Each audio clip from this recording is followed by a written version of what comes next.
Hello, my name is Ivy Prosper, and I tell stories from Africa and the African diaspora. Today, I'm really excited about the woman I'm going to be speaking to because she is a game changer with what she's doing. I mean, we talk about technology, we talk about currency, but a lot of us don't really have a full understanding. Like you hear things like cryptocurrency is bad. Don't get involved when you hear about it. What is blockchain? Like there's so many things that are happening at a rapid pace that it's hard for us to keep up, especially if it's not your field. But it's very important that you and I know about it. And what better person to learn from than a Black woman? And she is, I will call her like a Renaissance woman because she is a representation of a global African woman. You know, she lives in Canada, she has Brazilian roots, Jamaican roots, and she's here in Ghana. So we're having a conversation with her here at Wine Cafe, and we're gonna just dive into all of the things that she's been doing because I want to hear and learn more about it and what brought her to Africa. So today we're talking to Carlita Cash.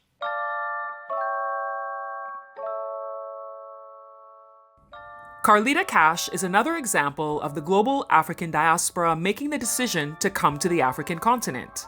It's a new generation of people who have an interest in travel, entertainment, business, and giving back in their own way. Today, you'll find out what she loves about Ghana and why you should buy cryptocurrency and her plans in Africa.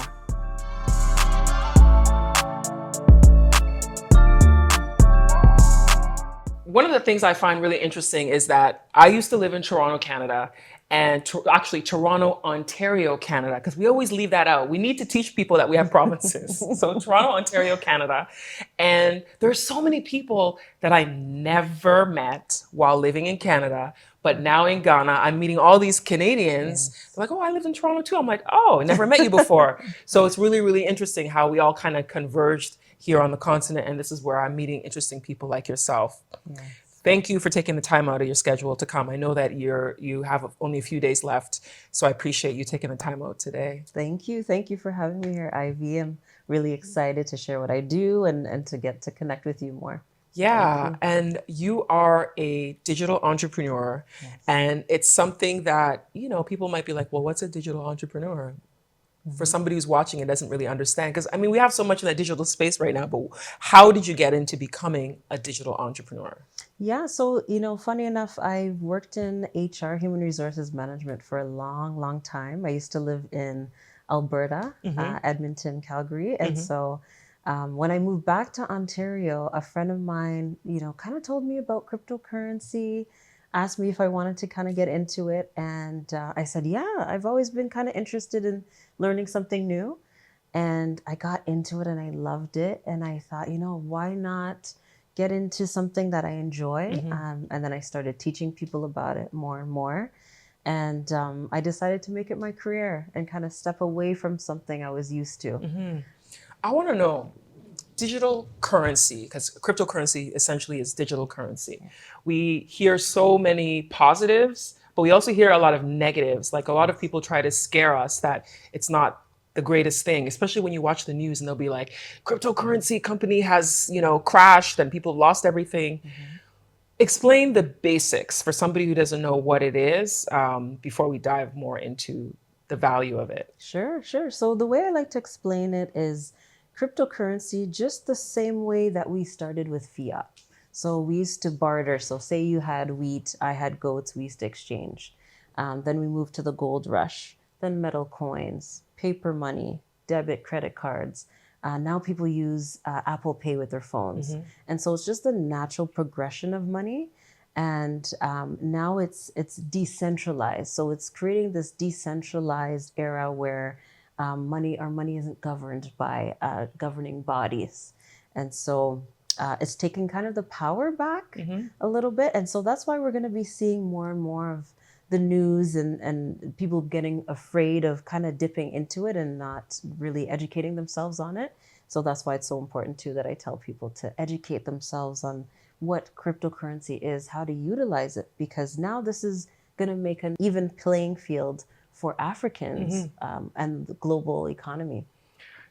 So how exactly does it work? Because you talked about it being deregulated, like it's not centralized necessarily Right. in like each country, it's like global. Mm-hmm. So how does one identify where they should buy cryptocurrency from, like where they should start saving it? Because with cash, people think they deposit cash into their account and they're accumulating their savings or their wealth, or they're investing in stocks. How do you do it with cryptocurrency? Yeah, so with cryptocurrency, it's similar to the banking system in the fact that you can have your own crypto wallet.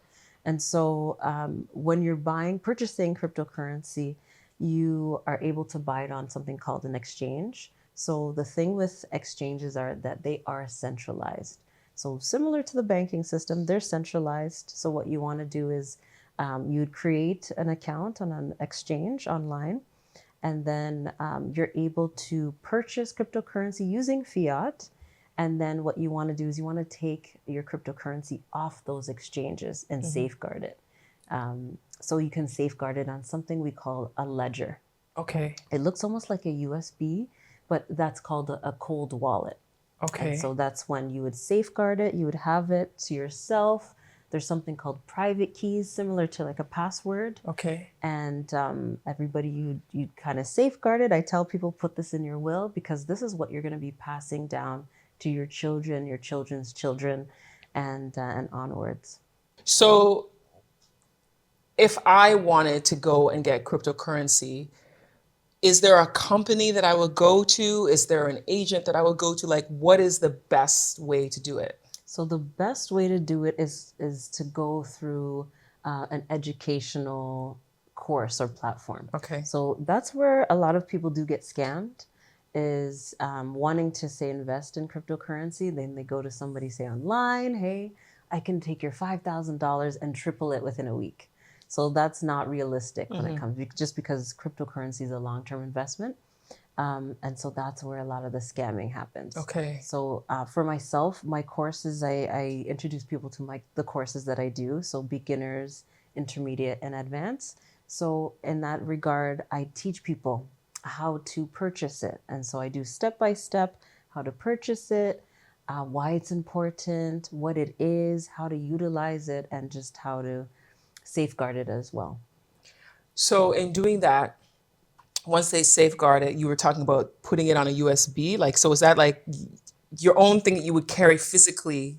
The information will be Yes. on there as Yes. well as it would be somewhere digitally. Like, So no, the good thing about the ledger is once you take it off those exchanges, so the exchanges are where you purchase your cryptocurrency. Once you take it off there onto your ledger, it's nowhere else. okay. And as long as you have the private keys, which is essentially the passwords for that, even if you were to lose your ledger, you can buy a new ledger. But as long as you have those passwords, your crypto is safeguarded. Okay. Yes. It's interesting you said that because I Yes. remember reading something years ago about somebody not being able to access their crypto because they weren't able to get in. So I guess it was the password situation. Wow. Yeah. And I'm glad you brought up that people should will it to people because we're in Yes. this digital age and people don't even think about once you pass on, we have such a huge digital footprint now. Also in other spaces, like a lot of people don't know this, but on Facebook, you can actually set up somebody as your, I don't know what the word is that they use for it, but the person who takes care of your page after you pass Yes. on, you can actually set it up for multiple people to be able to take charge of your Facebook page. Yes. And that's something people should do for all their digital Yeah. that we don't think about, Exactly. you know? But yeah. Exactly. So the other word I hear thrown around a lot is blockchain. That doesn't always have full clarity for me personally, even. I hear people saying it, you know, the blockchain and Web3, those different things. So can you talk about that a bit? Because you're also in those spaces too. Yeah, absolutely. So what blockchain is just the network that cryptocurrency runs on. Okay. Yeah, so it's like a series of computers. So for example, if I were to send you some Bitcoin, it's the actual network that you utilize in order to send cryptocurrency from one person to another. Ah, Yeah. okay. Yes. So what's the difference between cryptocurrency and Bitcoin? So Bitcoin is a cryptocurrency. Okay. Yeah. So what Bitcoin essentially is its own bank. It's like its own banking system. So, for example, when you look at Venezuela, they've utilized Bitcoin as their current currency right now. Oh, really? Yeah, I didn't even know that. yeah. So their economy has done incredibly because of that. And so, so Bitcoin is a cryptocurrency. It's one of the cryptocurrencies. So a lot of people, it's a great question because a lot of people get confused when it comes to that. They wonder, what is Bitcoin? It is essentially a cryptocurrency. Okay. Yeah. Okay. Yeah. And so you have Brazilian and Jamaican roots, Yeah. which I mean is representative of the global African family. Yeah.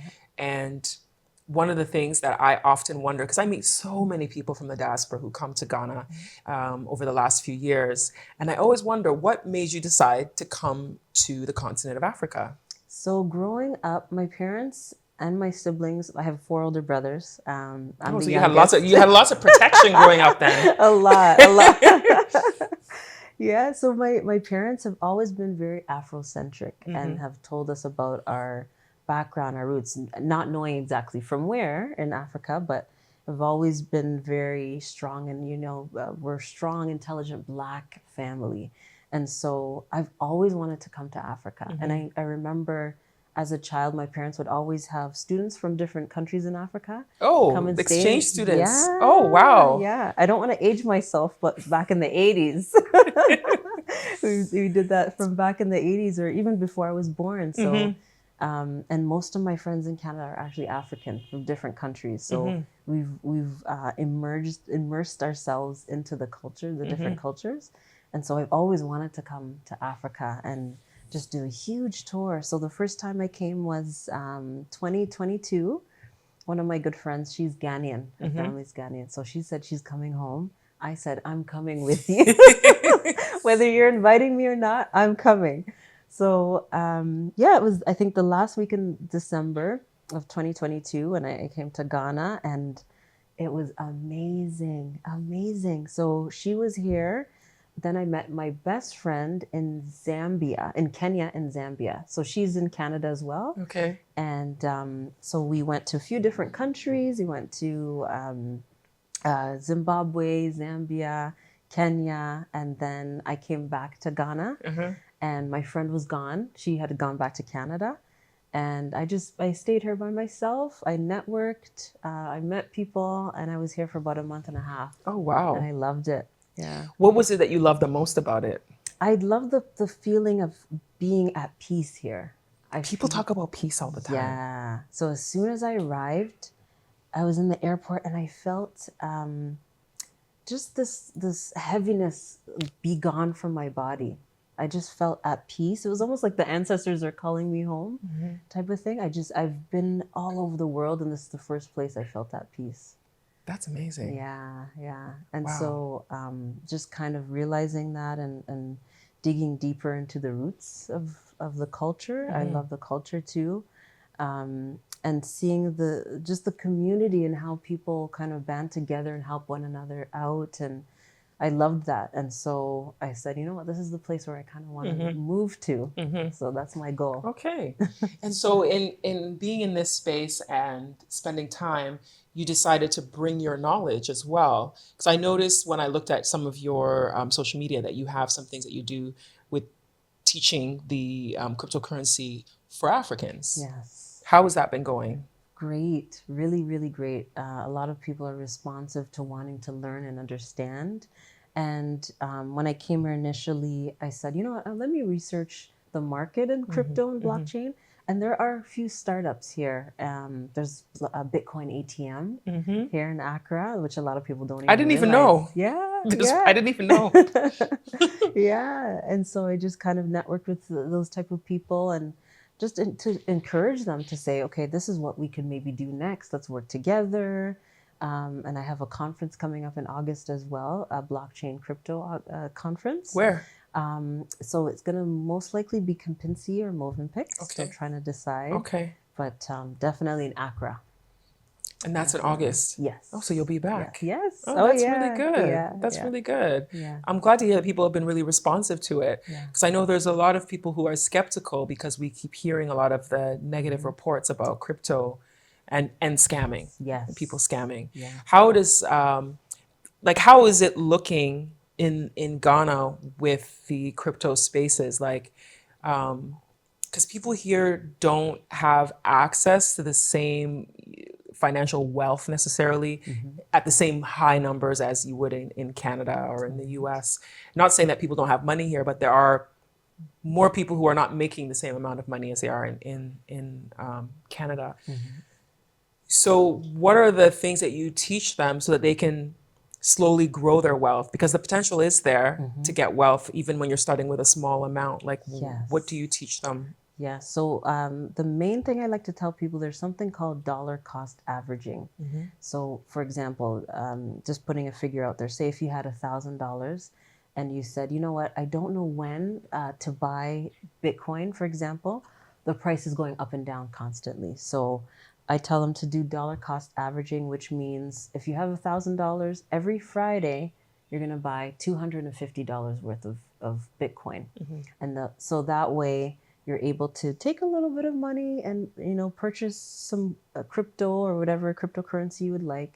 You don't have to purchase a high amount. As long as you have some. We're in the early stages, I like to tell people. We're in the beta stages. About 1% of the global population has purchased Bitcoin. So we're still very Okay, early. and the funny thing is, I felt like I've missed the boat because I hear about it so much. I feel like I missed the boat already because I never bought any. But I remember I think it was 2010, 2010, 2011, there was somebody who he had said to me, "Oh, you should check out this. There's this Bitcoin thing happening," and it was really just coming up at the beginning, and I was like, "What is that? Like, why would I do that?" Yeah. And now with all these years, he actually invested in it, so he actually has accumulated a lot of wealth from it as a result. Now Good. he's shifted into real estate because he made so much money from it. Yeah. But yeah, I was feeling like I missed the boat. So Yeah, you're saying it's yeah. still in the early stages. Still early stages, and you don't have to purchase a large amount. You can purchase $10, $20 worth, $50, $100 worth, and just accumulating it. That's the biggest thing, because with Bitcoin, essentially, there's 21 million Bitcoin. So after that, that's it. So it's almost like supply and demand, and so So there's 21 million around the world, yes, globally, and that's it. that's it. Once it's gone, That's it's gone. it. Once it's gone, it's gone. Yes. So then Yeah. what's next? Because I feel like with money, I'll talk about the US, they're always printing money. So with Bitcoin and cryptocurrency, I would think because it's digital that they would just create more. Yeah, so they do have different cryptocurrencies, Okay. but because Bitcoin, there's a certain amount, it's Okay. giving it more value. Ah, I get it. Yeah, I get it. yeah, Okay. yeah. So I always tell people, I said, when you buy Bitcoin, don't sell it ever. Don't ever sell it. Okay. Just keep it. Even if the price goes down a little bit, its price is gonna go back up. Okay. All right. Good to know. Yes.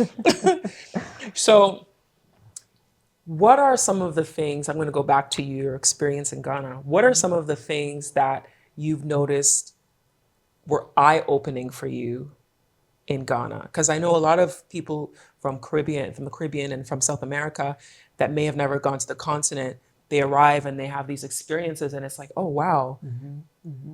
Or, oh, could be like the two opposites. Right. Yeah. Yes. For me, I would say the willingness to help.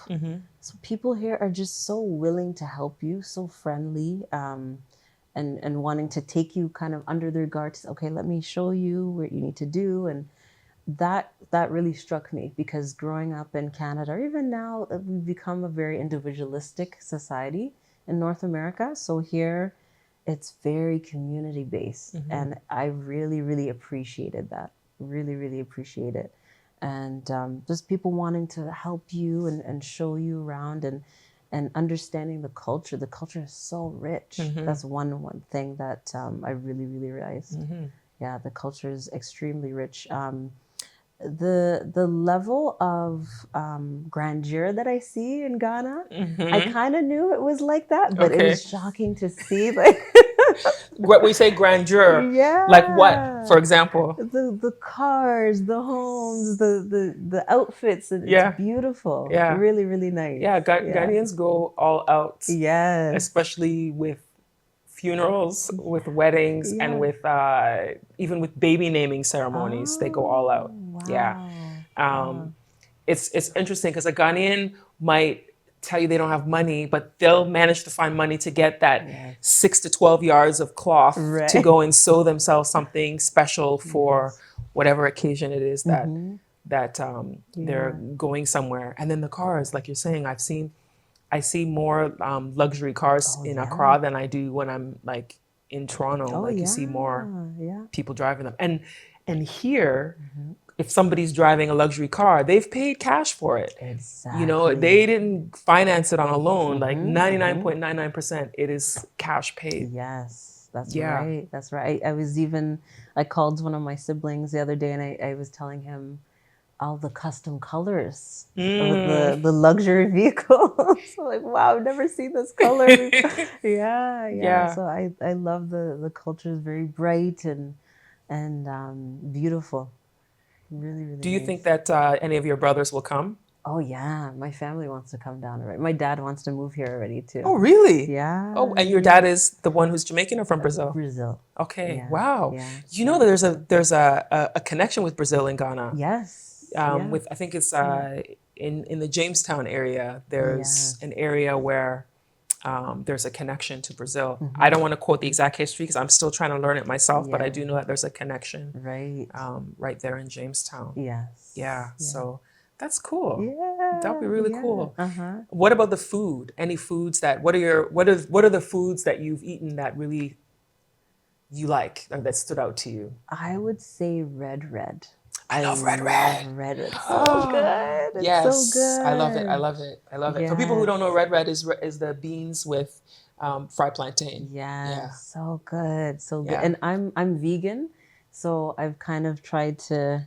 Find places to go. Yes. Yeah. And Yeah, there's a there's lot a of, few. yeah. There's a There's a few. few Have you things. gone to Tatale?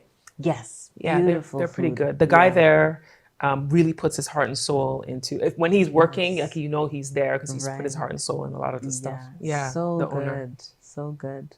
And the fruits and the vegetables, I'll just want to go to the market and get some fruits and eat. So good, Hmm. so good. I think Ghana has the best pineapples and the best Yes. mango and avocado. They're so good. Those are so good. Yeah, So good, so so fresh. good. Yeah. And is there anything that you feel that you bring to the table that you can help? Because people come to Ghana and they have a great time, but then Hmm. sometimes they're like, there's something I want to give back. Hmm. Hmm. What do you think you have to offer? I'd love to go and have an experience at a school Mm, and somehow contribute and go into the communities that are less fortunate as well hmm and contribute and give back hmm because I think that's really important, especially when you're going somewhere, especially like Ghana. I think that you have to give back in order to receive. You have to give back, hmm and it's really important. It's not just about coming here and getting what I need out of it. It's what I have to give back to the hmm community as hmm well. And essentially, my roots are somewhere here too. Yeah, So yeah. yeah, You know, when I look at your face, you actually yeah. look East African to me. Everybody says Yeah, that. Yeah, I took Ethiopia Airlines, and they were they all all thought you were speaking the Ethiopian. language to me. Yeah, you look like you could be Ethiopian or Yeah. Eritrean. Yes. Yeah, Yeah. Yeah. or a mix of Somalian. You actually Yes. kind of remind me of, and I know for those of you watching, I don't know if you agree or not, but you kind of remind me of Kerry Washington. Oh, I've heard Some of that your facial before. expressions. Yes, I've Yeah, heard that before yeah. for sure. Beautiful. Thank you. Yeah. Thank you. So, Ghana, Mhm. but I want to hear about your experiences in the other countries as well, because you've gone to other Mm, African countries. How do you yeah. compare them? I would love to hear. Yes. I don't want to be mean, Oh, you but don't I have to be, love yeah, Ghana. just be honest. I love Ghana too, but I'm going to be honest. Ghana, when it comes to customer service in restaurants, sometimes they're a Oh. little bit slow. You know, they love us, they hug us, they're I love Ghana. I love my people, Yeah, but customer yeah. service sometimes is Oh, a little bit lax. we It's gotta kind of work on like that. I'm chilling. Oh, Uh-huh. you mean you want me to come and get you some water right now? Oh, I was chilling. I'm on the phone. But yeah, I want to hear Yes. your experiences in the Yeah. other places that you've gone. Like, what are the things that are very memorable for you? Yeah. So I went to safari in Zambia. Mm. Amazing, amazing. We were there for about, I think it was about 10 days. And we woke up every morning, early morning, took a game ride, saw a lot of different exotic Hmm. animals. And the culture is very different too. I'd say extremely different from Ghana or Zambia, Zimbabwe, I heard that all they countries. do more vegan there. Yes, Yeah. a lot of options. Yeah. Yes, yes. Actually, you know what? The best vegan meal I've ever had was in Kenya. Oh. Yeah, it was amazing. I think it's called Veg Soul. Shout out to Veg Soul if Uh-huh. I'm naming it right. What was the Amazing. dish? So it was almost like a southern style. So they had almost like collard greens, Hmm. or they might have used spinach, and almost they had like a seitan kebab, Hmm. and they had rice, and they had like a mac and cheese, a vegan mac and cheese. Oh, Hmm. so good, so Mm. good. Mm. One of the best Delicious.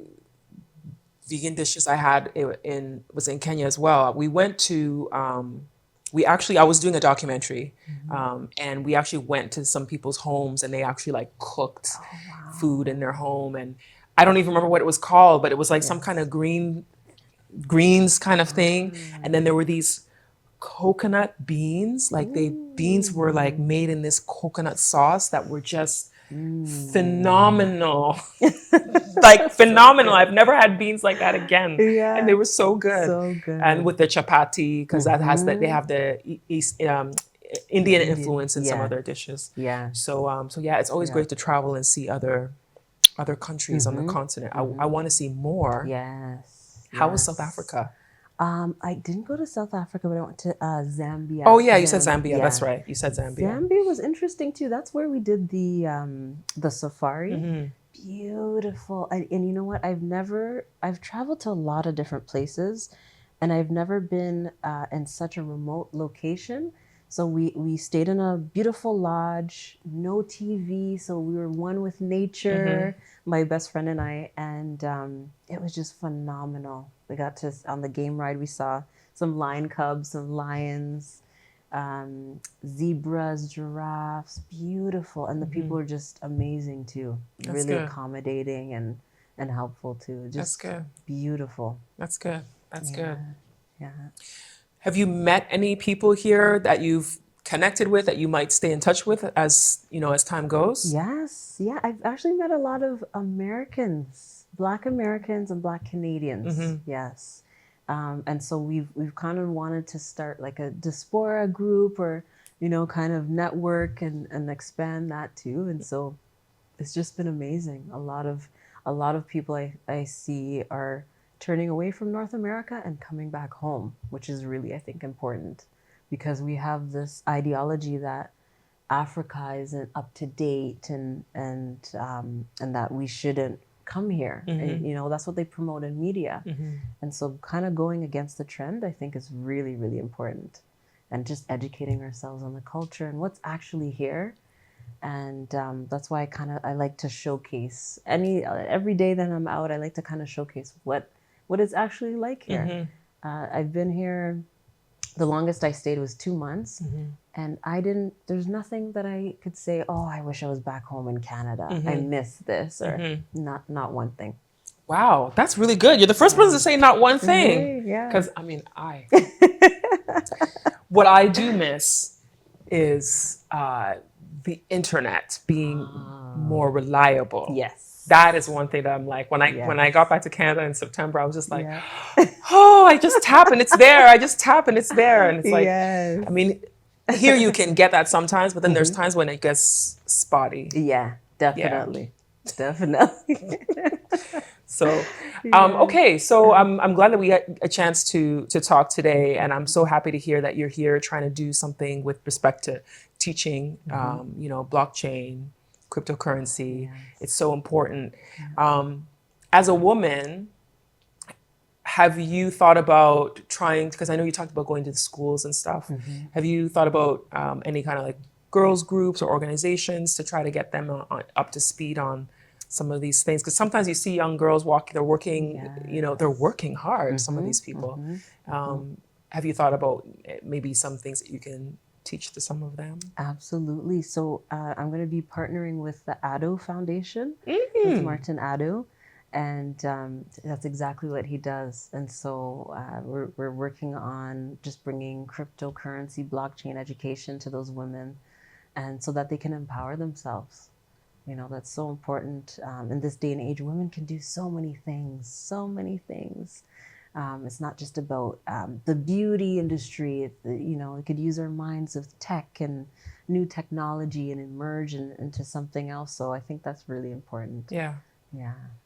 What would you say is the most defining moment for you coming to the continent of Africa? Oh, that's a good question.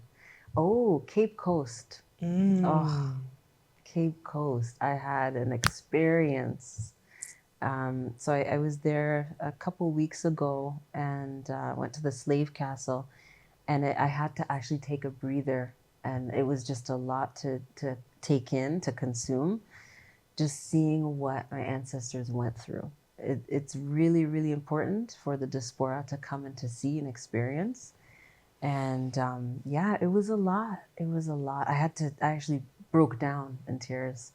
And I was quiet for the rest of the day after I left just to take it in. It was almost like my body was in shock, just realizing, you hear about what happened, but just to actually see and to physically be there and to hear the atrocities. And so that, I think, is definitely life-changing. I think everybody should go, whether you're an African or Ghanaian, Canadian, American, anywhere. I think everybody should experience that. It definitely is a eye-opening and spiritually painful when you walk in there and you just feel how it is in there, and just the other place that you may not have gone because of time or logistics, there's another place that people often go to, which is in Asin Manso. It's a couple of hours from Cape Coast. Right. And there's a river there that was called the Last Bath, and that's the river where the captured Africans were bathed for the last time before being taken to the dungeons at Cape Coast and Elmina. And that place can be really spiritual and deep, and like people go and they say they feel spirits there, like in the water and stuff. Even there was one camera guy that I was with who he came up to me after we went with a group of diaspora, and he was in the water just filming the people. And he was like, Ivy, I felt like somebody was holding my leg. And so he's like, he believes that what the African Americans are saying about what they feel and stuff, and the diaspora in general, not just African Americans, but he said he felt like, and he's like, so he believed that it was like a spirit that he felt on his leg. So it can be pretty emotional. Yes. Yeah, very emotional. So I understand why that was a defining moment. Yes. Yeah. It was needed. It's heavy. Yeah, it's heavy. Yeah, as soon as we drove up, my stomach sank even before walking in, and I had to kind of talk to myself. Should I really do this? And I'm glad I did it. It was so necessary, but you feel it deep within your soul. Yeah, and they're all over West Africa. Yeah, Ghana has the most. Yeah. But yeah. Well, I'm glad you had a chance to come to Ghana again and experience things here, and that you're giving back with your knowledge and tools. And if somebody wants to learn from you, like, how do they go about doing that? Yes. So I have a website. It's under maintenance right now, just for the new year. We've had a lot of people wanting to get on there. So the best way right now is to go on Instagram, so at Cash Carlita. send me a DM. I can get you all set up, and then kind of curve you guys to the website eventually for the courses. Okay. Yes. All right. Sounds good. Yes. Thank you so much, Carlita. I learned from you today. Good. And thank you so much. I appreciate it. You're welcome. You're welcome. I love seeing African women, global African women, whether from the continent or in the diaspora. I love to see them thrive. Yes. It's very important because you. we all have our little piece of the puzzle Yes. that we are putting together to create a whole. Yeah. Yes. And what you're doing is wonderful. Thank you. And thank you for utilizing your platform and doing this. It's so important. We don't, especially in North America, we don't get that. We don't get that. So it's great that you're doing that and that you're making such a huge difference. Thank you. Yeah. Thank you. Appreciate it. Thank you. Thank you. So thank you so much for watching. This has been a really enlightening conversation for me because I didn't know much about cryptocurrency. I hear about it, but I didn't really take the time to dive in and really learn. And I've learned from her today. And you can too. She's told you where you can find her on Instagram, and then she'll direct you on where to go once her website is back up and running. So thank you so much for watching today. I appreciate you. Don't forget to share this video, like this video, and if you haven't subscribed, now is the time to do it. Thank you for watching, and I'll see you next time.